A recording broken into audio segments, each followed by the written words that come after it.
ആകാശവാണി. നമസ്കാരം. വാർത്തകൾ വായിക്കുന്നത് നവനീത.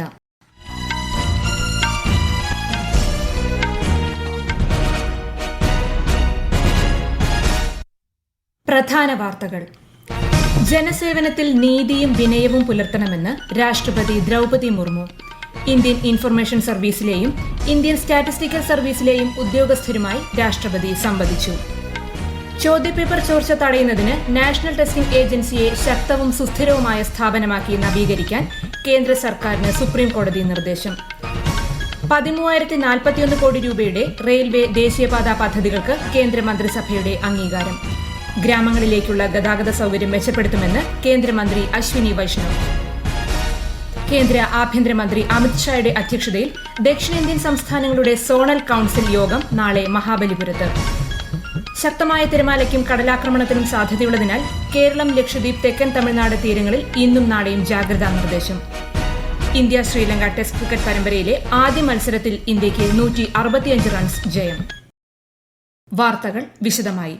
സാങ്കേതിക വിദ്യ, മാധ്യമം, സാമ്പത്തിക ശാസ്ത്രം, പൊതുനയം എന്നീ മേഖലകളിൽ ദ്രുതഗതിയിലുള്ള പരിവർത്തനങ്ങളാണ് നടക്കുന്നതെന്ന് രാഷ്ട്രപതി ദ്രൗപദി മുർമു രാഷ്ട്രപതി ഭവനിൽ ഇന്ത്യൻ ഇൻഫർമേഷൻ സർവീസിലെയും ഇന്ത്യൻ സ്റ്റാറ്റിസ്റ്റിക്കൽ സർവീസിലെയും ഉദ്യോഗസ്ഥരുമായി സംവദിക്കുകയായിരുന്നു രാഷ്ട്രപതി.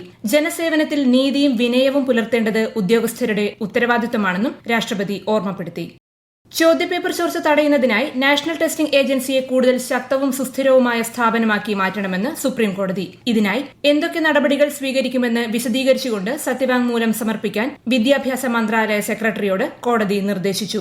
സുരക്ഷിതമായ അടിസ്ഥാന സൌകര്യങ്ങൾ, പ്രത്യേക പരീക്ഷാ കേന്ദ്രങ്ങൾ, സൈബർ സുരക്ഷാ സംവിധാനങ്ങൾ എന്നിവ ഉറപ്പാക്കണമെന്നും നീറ്റ് UG ചോദ്യപേപ്പർ ചോർച്ചയുമായി ബന്ധപ്പെട്ട ഹർജികൾ പരിഗണിക്കവെ കോടതി അറിയിച്ചു.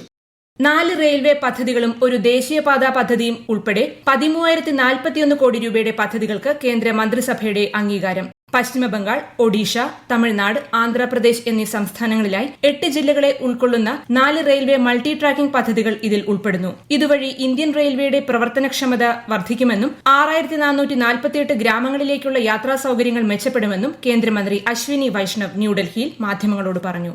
5 बहुत बड़े फैसले लिए हैं. पहले 4 प्रोजेक्ट्स हैं जो कि रेलवे के हैं और 5वां प्रोजेक्ट हाईवे का है. पहले 4 प्रोजेक्ट में जो हावड़ा से चेन्नई की रूट है, मेन लाइन है, इस मेन लाइन के क्वाड्रुपलिंग के डिसीजंस हैं और एक है कटक से पारादीप रेलवे लाइन का क्वाड्रुपलिंग का 3rd and 4th लाइन. और 5वां प्रोजेक्ट है मुजफ्फरपुर से सीतामढ़ी होते हुए सोनबरसाई तक. ये 4 लेन हाईवे बनाने का टोटल 13,041 करोड़ रुपीस के प्रोजेक्ट्स आज कैबिनेट ने अप्रूव किए.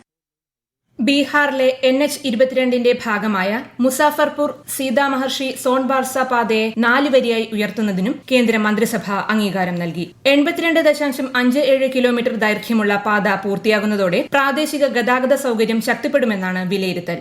സിംഗപ്പൂരിൽ നടക്കുന്ന 4ാമത് ഇന്ത്യ സിംഗപ്പൂർ മന്ത്രിതല വട്ടമേശ യോഗത്തിൽ കേന്ദ്രമന്ത്രി നിർമ്മല സീതാരാമന്റെ നേതൃത്വത്തിലുള്ള ഉന്നതതല സംഘം പങ്കെടുക്കും. കേന്ദ്രമന്ത്രിമാരായ S. ജയശങ്കർ, പീയൂഷ് ഗോയൽ, ജിതിൻ പ്രസാദ എന്നിവരടങ്ങുന്നതാണ് സംഘം. ഇന്ത്യയും സിംഗപ്പൂരും തമ്മിലുള്ള ഉന്നതതല സാമ്പത്തിക സഹകരണ സംവിധാനമാണ് 2022 ആരംഭിച്ച ISMR. മത്സര പരീക്ഷകൾക്ക് തയ്യാറെടുക്കുന്ന യുവാക്കൾക്ക് സൌജന്യ ഓൺലൈൻ പരിശീലനം നൽകാനുള്ള പദ്ധതി കേന്ദ്ര വിദ്യാഭ്യാസ മന്ത്രി പ്രഹ്ലാദ് ജോഷി അവലോകനം ചെയ്തു. ഉന്നത വിദ്യാഭ്യാസ വകുപ്പിലെ മുതിർന്ന ഉദ്യോഗസ്ഥർ യോഗത്തിൽ പങ്കെടുത്തു. ഉന്നത നിലവാരമുള്ള വിദ്യാഭ്യാസം, വിദഗ്ധ മാർഗനിർദ്ദേശം, രാജ്യമെമ്പാടുമുള്ള വിദ്യാർത്ഥികൾക്ക് ലളിതമായി സമീപിക്കാനാകുന്ന ഘടന എന്നിവ ഉറപ്പാക്കുന്ന ദേശീയ സംവിധാനം സജ്ജമാക്കാൻ ഓൺലൈൻ പരിശീലനത്തിലൂടെ സാധിക്കുമെന്ന് കേന്ദ്ര വിദ്യാഭ്യാസ മന്ത്രി പറഞ്ഞു. 2 ദിവസത്തെ തമിഴ്നാട് സന്ദർശനത്തിനായി കേന്ദ്ര ആഭ്യന്തരമന്ത്രി അമിത്ഷാ ഇന്ന് ചെന്നൈയിലെത്തും. അദ്ദേഹത്തിന്റെ അധ്യക്ഷതയിൽ തമിഴ്നാട്ടിലെ മഹാബലിപുരത്ത് നാളെ സദേൺ സോൺ കൌൺസിൽ യോഗം ചേരും. ആന്ധ്രാപ്രദേശ്, കർണാടക, കേരളം, തമിഴ്നാട്, തെലങ്കാന സംസ്ഥാനങ്ങളും പുതുച്ചേരി, ആൻഡമാൻ നിക്കോബാർ ദ്വീപുകൾ, ലക്ഷദ്വീപ് എന്നീ കേന്ദ്രഭരണ പ്രദേശങ്ങളും ഉൾപ്പെടുന്നതാണ് കൌൺസിൽ. ലഫ്റ്റനന്റ് ഗവർണർമാർ, മുഖ്യമന്ത്രിമാർ, മന്ത്രിമാർ തുടങ്ങിയവർ പങ്കെടുക്കും. സംസ്ഥാനങ്ങൾ ഉന്നയിക്കുന്ന വിവിധ വിഷയങ്ങൾ സോണൽ കൌൺസിൽ യോഗത്തിൽ അവതരിപ്പിക്കും. രാജ്യരക്ഷാമന്ത്രി രാജ്നാഥ് സിംഗ് നാളെ ന്യൂഡൽഹിയിൽ ജപ്പാൻ പ്രതിരോധ മന്ത്രി ഷിൻജിറോ കൊയ്സുമിയുമായി കൂടിക്കാഴ്ച നടത്തും. മേക്ക് ഇൻ ഇന്ത്യ ചട്ടക്കൂടിന് കീഴിലുള്ള സമുദ്ര സുരക്ഷാ സഹകരണത്തെക്കുറിച്ചും പ്രതിരോധ ഉൽപാദനത്തിലെ സഹകരണത്തെക്കുറിച്ചും ചർച്ച നടക്കും. ഇന്ത്യ സന്ദർശനത്തിന്റെ ഭാഗമായി ഷിൻജിറോ കൊയ്സുമി ഇന്ന് മുംബൈയിലെ വെസ്റ്റേൺ നേവൽ കമാൻഡ് സന്ദർശിച്ചു. ഓണത്തിന് ഇനി ദിവസങ്ങൾ മാത്രം. കേരളത്തിൽ ഒരുക്കങ്ങൾ സജീവമായി. ഓണവിപണികളിൽ വലിയ ജനത്തിരക്കാണ് അനുഭവപ്പെടുന്നത്. വിവിധ സംഘടനകളുടെയും സ്ഥാപനങ്ങളുടെയും ആഭിമുഖ്യത്തിൽ ഓണാഘോഷ പരിപാടികളും ആരംഭിച്ചു. കേരളത്തിലെ സ്കൂൾ ഉച്ചഭക്ഷണ പദ്ധതി +2 തലത്തിലേക്ക് വ്യാപിപ്പിക്കാൻ സംസ്ഥാന സർക്കാർ സന്നദ്ധമാണെന്ന് വിദ്യാഭ്യാസ മന്ത്രി എൻ ഷംസുദ്ദീൻ. സ്കൂൾ വിദ്യാർത്ഥികൾക്കുള്ള ഓണം സ്പെഷ്യൽ അരി വിതരണത്തിന്റെ സംസ്ഥാനതല ഉദ്ഘാടനം തിരുവനന്തപുരത്ത് നിർവഹിക്കുകയായിരുന്നു മന്ത്രി. നിലവിൽ 8ാം ക്ലാസ് വരെയാണ് ഉച്ചഭക്ഷണ പദ്ധതിയുള്ളത്. ഈ വാർത്തകൾ ആകാശവാണിയിൽ നിന്ന്. ആകാശവാണി വാർത്തകളും വാർത്താധിഷ്ഠിത പരിപാടികളും All India Radio News Thiruvananthapuram YouTube ചാനലിലും @All India Radio News Thiruvananthapuram Facebook പേജിലും AR News_ തിരുവനന്തപുരം ഇൻസ്റ്റഗ്രാം അക്കൌണ്ടിലും @AR News_TVM X ഹാൻഡിലും ലഭ്യമാണ്. കള്ളക്കടൽ ജാഗ്രതാ നിർദ്ദേശത്തിന്റെ ഭാഗമായി കേരളത്തിലെ എല്ലാ തീരദേശ ജില്ലകളിലും ലക്ഷദ്വീപ്, പുതുച്ചേരി, തെക്കൻ തമിഴ്നാട് തീരങ്ങളിലും ചുവപ്പ് ജാഗ്രത പ്രഖ്യാപിച്ചു. ഉയർന്ന തിരമാലയ്ക്ക് സാധ്യതയുള്ളതിനാൽ മത്സ്യത്തൊഴിലാളികൾ ഇന്നും നാളെയും കടലിൽ പോകരുതെന്ന് മുന്നറിയിപ്പുണ്ട്. ശക്തമായ മഴയ്ക്ക് സാധ്യതയുള്ളതിനാൽ കോട്ടയം, എറണാകുളം, ഇടുക്കി, കണ്ണൂർ, കാസർഗോഡ് ജില്ലകളിൽ ഇന്ന് മഞ്ഞ ജാഗ്രത നൽകി. പേർഷ്യൻ ഗൾഫിന്റെ തെക്കൻ തീരത്തുള്ള രാജ്യങ്ങൾ US സൈന്യത്തിന് സഹായം നൽകരുതെന്ന് ഇറാൻ സായുധ സേനയുടെ മുന്നറിയിപ്പ്. മേഖലയിലെ സൈനിക താവളങ്ങളിലെ നീക്കങ്ങൾ സൂക്ഷ്മമായി നിരീക്ഷിച്ചു വരികയാണെന്നും ഇറാൻ അറിയിച്ചു. USഉം ഇറാനും തമ്മിലുള്ള സംഘർഷം തുടരുന്ന സാഹചര്യത്തിൽ പശ്ചിമേഷ്യയിലെ സൈനിക സാന്നിധ്യം കുറയ്ക്കാൻ അമേരിക്കൻ പ്രതിരോധ വകുപ്പ് പദ്ധതിയിടുന്നതായും റിപ്പോർട്ടുകളുണ്ട്. രാജ്യത്ത് കുറഞ്ഞ ചെലവിൽ മികച്ച നിലവാരമുള്ള അടിസ്ഥാന സൌകര്യങ്ങൾ ഒരുക്കുകയാണ് സർക്കാരിന്റെ ലക്ഷ്യമെന്ന് കേന്ദ്രമന്ത്രി നിതിൻ ഗഡ്കരി. ന്യൂഡൽഹിയിൽ ടണൽസ് ആൻഡ് ബ്രിഡ്ജസ് കോൺഫറൻസ് 2026ന്റെ 4ാം പതിപ്പിനെ അഭിസംബോധന ചെയ്യുകയായിരുന്നു അദ്ദേഹം. ഗുണനിലവാരമില്ലാത്ത DPRകളും അപര്യാപ്തമായ ഭൌമശാസ്ത്രപരമായ വിവരങ്ങളും പദ്ധതി ചെലവ് വർദ്ധിക്കാനും കാലതാമസത്തിനും സുരക്ഷാ പ്രശ്നങ്ങൾക്കും കാരണമാകാറുണ്ടെന്ന് കേന്ദ്രമന്ത്രി പറഞ്ഞു. तो ये नेचुरली पहली बात यह है कि अब क्वालिटी के साथ हमें कोई कॉम्प्रोमाइज नहीं करना. दूसरे हमारे यहाँ जो कल्प्रिट है वो है DPR बनाने. ये घर में बैठ के DPR बनाते गूगल पे देखकर इतने घटिया क्वालिटी के DPR बनाते हैं कि आज रोड में 5 लाख एक्सीडेंट हो रहे, 1,80,000 डेथ हो रही है. 40% एक्सीडेंट हमारे रोड पर होते और सब रोड पर problem defective DPR. India Sri Lanka test cricket പരമ്പരയിലെ ആദ്യ മത്സരത്തിൽ ഇന്ത്യയ്ക്ക് 165 റൺസ് ജയം.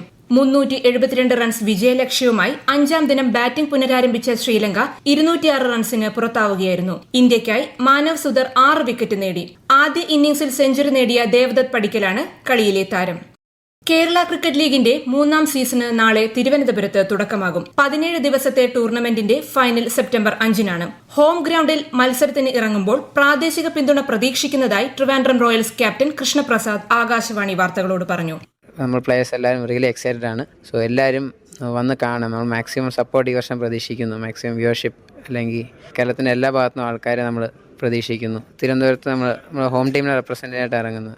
നമുക്ക് ഇവിടുന്നുള്ള ലോക്കൽ സപ്പോർട്ട് നമ്മൾ തീർച്ചയായും നമ്മൾ എക്സ്പെക്ട് ചെയ്യുന്നു. നമ്മുടെ ഈ ലീഗ് നിങ്ങളുടെ എല്ലാവരും സപ്പോർട്ട് ഉണ്ടെങ്കിൽ നമ്മുടെ പ്ലേയേഴ്സ് നമ്മുടെ ഈ ലീഗ് ഒന്നുകൂടെ വളരാനും എല്ലാത്തിനും സഹായിക്കുന്നുള്ളൂ. സോ എല്ലാവരുടെയും സപ്പോർട്ട്, എല്ലാവരുടെയും ആ ഒരു ഇത് നമ്മൾ പ്രതീക്ഷിക്കുന്നു. കൊളംബിയയിൽ ഭൂകമ്പത്തിൽ മരിച്ചവരുടെ എണ്ണം 312ആയി. 4611 പേർക്ക് പരിക്കേറ്റു. 7.4 തീവ്രത രേഖപ്പെടുത്തിയ ഭൂചലനത്തിൽ 290 പേരെ കാണാതായിട്ടുണ്ട്. രക്ഷാപ്രവർത്തനങ്ങൾ തുടരുകയാണ്. സാമ്പത്തിക അടിയന്തരാവസ്ഥ പ്രഖ്യാപിച്ച കൊളംബിയയിലെ ജനങ്ങളോട് വിദേശകാര്യമന്ത്രി S. ജയശങ്കർ ഇന്ത്യയുടെ ഐക്യദാർഢ്യം അറിയിച്ചു. പ്രധാന വാർത്തകൾ വീണ്ടും. ജനസേവനത്തിൽ നീതിയും വിനയവും പുലർത്തണമെന്ന് രാഷ്ട്രപതി ദ്രൌപദി മുർമു. ഇന്ത്യൻ ഇൻഫർമേഷൻ സർവീസിലെയും ഇന്ത്യൻ സ്റ്റാറ്റിസ്റ്റിക്കൽ സർവീസിലെയും ഉദ്യോഗസ്ഥരുമായി രാഷ്ട്രപതി സംവദിച്ചു. ചോദ്യപേപ്പർ ചോർച്ച തടയുന്നതിന് നാഷണൽ ടെസ്റ്റിംഗ് ഏജൻസിയെ ശക്തവും സുസ്ഥിരവുമായ സ്ഥാപനമാക്കി നവീകരിക്കാൻ കേന്ദ്ര സർക്കാരിന് സുപ്രീംകോടതി നിർദ്ദേശം. 13,041 കോടി രൂപയുടെ റെയിൽവേ ദേശീയപാത പദ്ധതികൾക്ക് കേന്ദ്രമന്ത്രിസഭയുടെ അംഗീകാരം. ഗ്രാമങ്ങളിലേക്കുള്ള ഗതാഗത സൌകര്യം മെച്ചപ്പെടുത്തുമെന്ന് കേന്ദ്രമന്ത്രി അശ്വിനി വൈഷ്ണവ്. കേന്ദ്ര ആഭ്യന്തരമന്ത്രി അമിത്ഷായുടെ അധ്യക്ഷതയിൽ ദക്ഷിണേന്ത്യൻ സംസ്ഥാനങ്ങളുടെ സോണൽ കൌൺസിൽ യോഗം നാളെ മഹാബലിപുരത്ത്. ശക്തമായ തിരമാലയ്ക്കും കടലാക്രമണത്തിനും സാധ്യതയുള്ളതിനാൽ കേരളം, ലക്ഷദ്വീപ്, തെക്കൻ തമിഴ്നാട് തീരങ്ങളിൽ ഇന്നും നാളെയും ജാഗ്രതാ നിർദ്ദേശം.